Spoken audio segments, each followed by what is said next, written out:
यहोवा परमेश्वर ने जितने बनेले पशु बनाए थे उन सब में सर्प धूर्त था। और उसने स्त्री से कहा, क्या सच है कि परमेश्वर ने कहा कि तुम इस वाटिका के किसी वृक्ष का फल न खाना? तब यहोवा परमेश्वर जो दिन के ठंडे समय वाटिका में फिरता था, उसका शब्द उनको सुनाई दिया।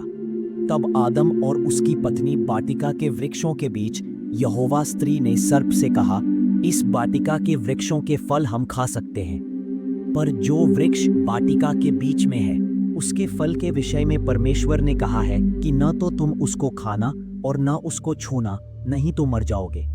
तब सर्प ने स्त्री से कहा, तुम निश्चय न मरोगे, वरन परमेश्वर आप जानता है कि जिस दिन तुम उसका फल खाओगे उसी दिन तुम्हारी आंखें खुल जाएंगी और तुम भले बुरे का ज्ञान पाकर परमेश्वर के तुल्य हो जाओगे। सो जब स्त्री ने देखा कि उस वृक्ष का फल खाने में अच्छा और देखने में मनभाव और बुद्धि देने के लिए चाहने योग्य भी है, तब उसने उसमें से तोड़कर खाया और अपने पति को भी दिया और उसने भी खाया। तब उन दोनों की आंखें खुल गई और उनको मालूम हुआ कि वे नंगे हैं। सो उन्होंने अंजीर के पत्ते जोड़ जोड़ कर लंगोट बना। तब यहोवा परमेश्वर ने पुकार कर आदम से पूछा, तू कहाँ है? उसने कहा, मैं तेरा शब्द बारी में सुनकर डर गया, क्योंकि मैं नंगा था, इसलिए छिप गया। उसने कहा, किसने तुझे चिताया कि तू नंगा है? जिस वृक्ष का फल खाने को मैंने तुझे बरजा था, क्या तूने उसका फल खाया है? आदम ने कहा, जिस स्त्री को तूने मेरे संग रहने को दिया है, उसी ने उस वृक्ष का फल मुझे दिया और मैंने खाया। तब यहोवा परमेश्वर ने स्त्री से कहा, तूने यह क्या किया है?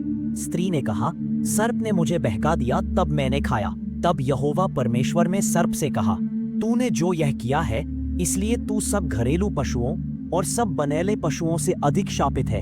तू पेट के बल चला करेगा और जीवन भर मिट्टी चाटता रहेगा।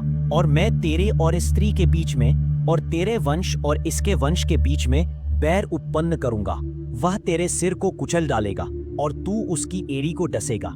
फिर स्त्री से उसने कहा, मैं तेरी पीड़ा और तेरे गर्भवती होने के दुख को बहुत बढ़ाऊंगा।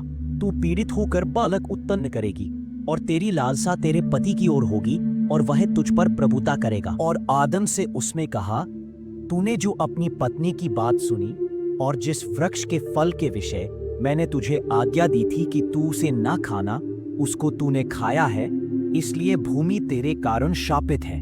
तू उसकी उपज जीवन भर दुख के साथ खाया करेगा और वह तेरे लिए कांटे और ऊंट कटारे उगाएगी और तू खेत की उपज खाएगा और अपने माथे के पसीने की रोटी खाया करेगा और अंत में मिट्टी में मिल जाएगा, क्योंकि तू उसी में से निकाला गया है। तू मिट्टी तो है और मिट्टी ही में फिर मिल जाएगा। और आदम ने अपनी पत्नी का नाम हव्वा रखा, क्योंकि जितने मनुष्य जीवित हैं उन सब की आदि माता वही हुई। और यहोवा परमेश्वर ने आदम और उसकी पत्नी के लिए चमड़े के अंगरखे बनाकर उनको पहना दिए। फिर यहोवा परमेश्वर ने कहा, मनुष्य भले बुरे का ज्ञान पाकर हम में से एक के समान हो गया है, इसलिए अब ऐसा ना हो कि वह हाथ बढ़ाकर जीवन के वृक्ष का फल भी तोड़ के खा ले और सदा जीवित रहे। तब यहोवा परमेश्वर ने उसको अदन की वाटिका में से निकाल दिया कि वह उस भूमि पर खेती करे जिसमें से वह बनाया गया था। इसलिए आदम को उसने निकाल दिया और जीवन की वृक्ष के मार्ग का पहरा देने के लिए अदन की वाटिका के पूर्व की ओर करूबों को और चारों ओर घूमने वाली ज्वालामय तलवार को भी नियुक्त कर दिया।